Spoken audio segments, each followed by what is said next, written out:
What's good, my YouTube family? Did you guys miss me? Probably not. This is Zach back with another workout video commentary. Today is Wednesday, August 17th. Today was a back and biceps workout and did things slightly different today. First exercise, I actually started out with some rack deadlifts, so just below my knee, lowest setting. Haven't deadlifted in quite a while. Haven't deadlifted from the floor in probably 6 months. And for the time being, I won't be pulling from the floor. I'm focused more on my leg day, on the hack squat, leg press, lunge variations, and then stiff leg deadlifts for my hamstrings.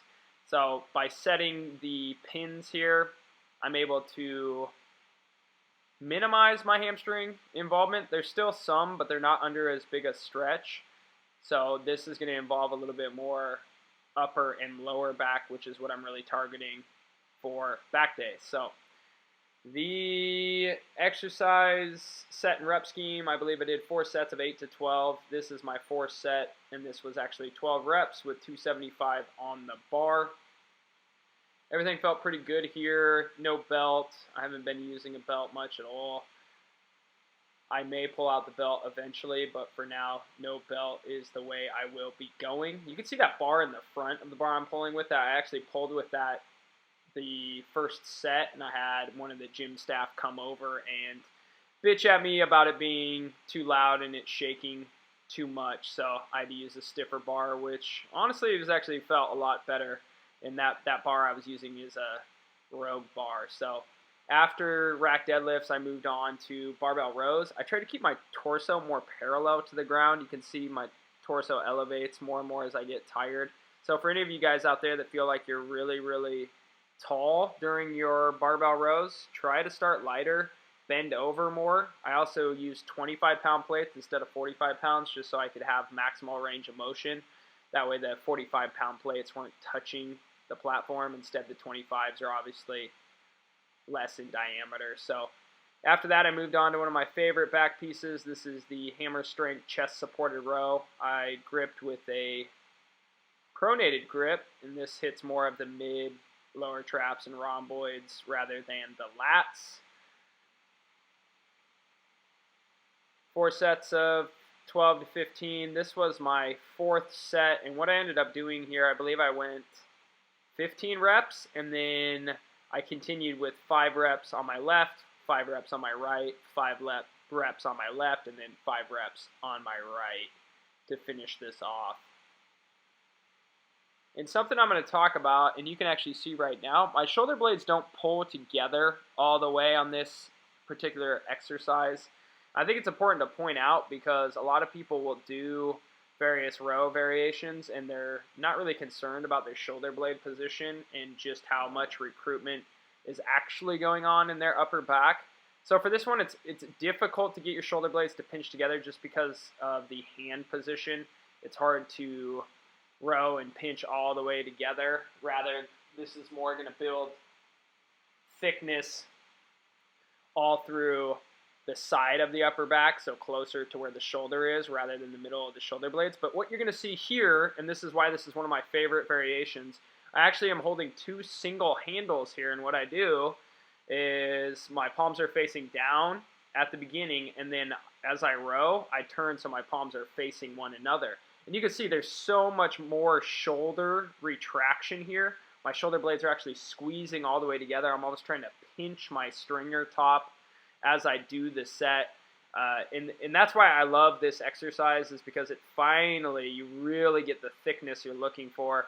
So I do have a different angle here to show you guys. This is from the side. You can see I lean forward slightly. My shoulder blades are pulling around my back, and then I lean back, pull nice and hard with my elbows. You can see, watch my shoulder as well. It comes forward, and then the shoulder is also sliding back. So it's not just your elbows. It's about your elbows and your shoulders as you pull back and squeeze at the end. So this was my final set of 15. After that, I moved on to another cable row. This time it was unilateral, so one side at a time. You guys saw this video or this exercise recently. This is a mainstay of mine. Left foot, when you're working your left shoulder, left back is up on the platform, right foot on the ground for some stability, and then I just take my right hand, put it right on my hip for a little bit more balance. Make sure you rotate your body forward, get a big stretch through your lats, and then rotate your body back, square yourself with the machine, and pull hard with your elbow to your side. So here, my right side, right foot's up on the platform, left foot on the ground, and then, of course, my left arm for stability. You can see I kind of turn and look to my left, let my shoulder get pulled all the way forward, and then I rotate back to my right, but I don't over-rotate. I don't want full rotation. That means that I'm using too much momentum and I'm not engaging my upper back muscles. I'm just using momentum to turn my body. So try to minimize that if you guys do this exercise. So that was all the rowing I did for the day. I started with all rowing and then I moved on to pull down variations. Before this, I actually did pull ups.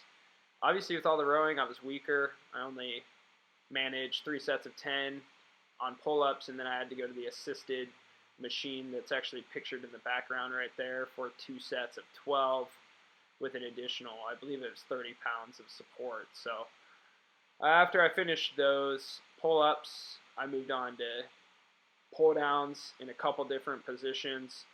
This was my final set of a supinated pull-down. I started with 160 for a hard 8, dropped to 120. I believe this is a hard 10 to 12. And then I'm going to drop down to 90 pounds for a hard 15. So right there, just throwing on the 5 pounds. Stack, back to it. As the weight gets lighter, I really try to focus on controlling the weight even more. I don't mind a little momentum on some of the heavier sets just to get the weight moving. But as the weights get lighter, I do try to control a little bit more to help further fatigue the muscle. And I'm just focused on driving my elbows to my sides. I want a big stretch in my lats. So like I said, I did more pull down work than that. I also did some straight arm pull downs as well, which you guys have seen if you watch another one of my back videos. I did it with a easy curl bar today instead of the rope like I usually do. After that, it was bicep time. This is my 5th set of barbell curls. So as you can see, my elbow starts swinging forward a little bit. I was really tired. I wasn't expecting to do this 21 rep set either. I had been doing sets of 15, and I think the set before this I did a set of 12. So I was very, very tired.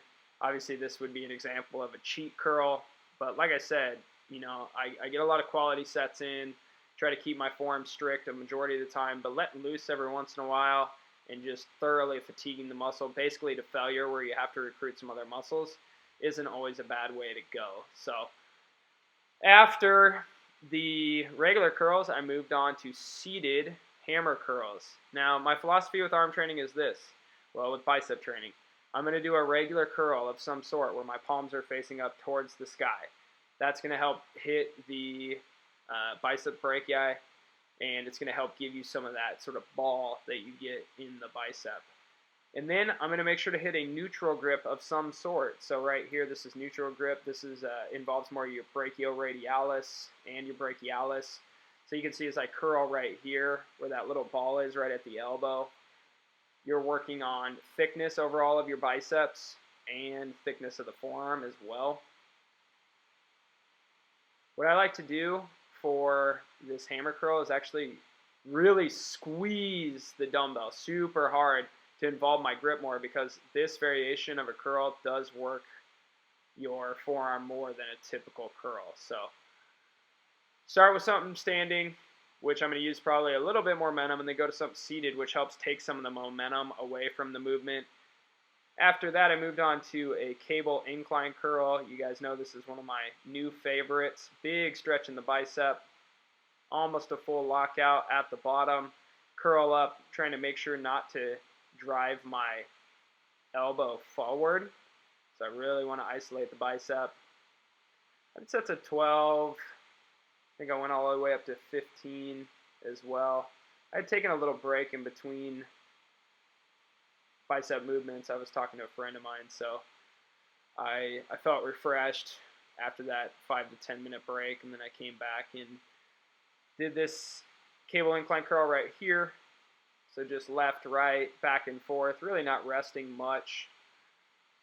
3 to 4 sets, 12 to 15 reps, about all you need. Focus on form, not weight. Really squeeze at the top.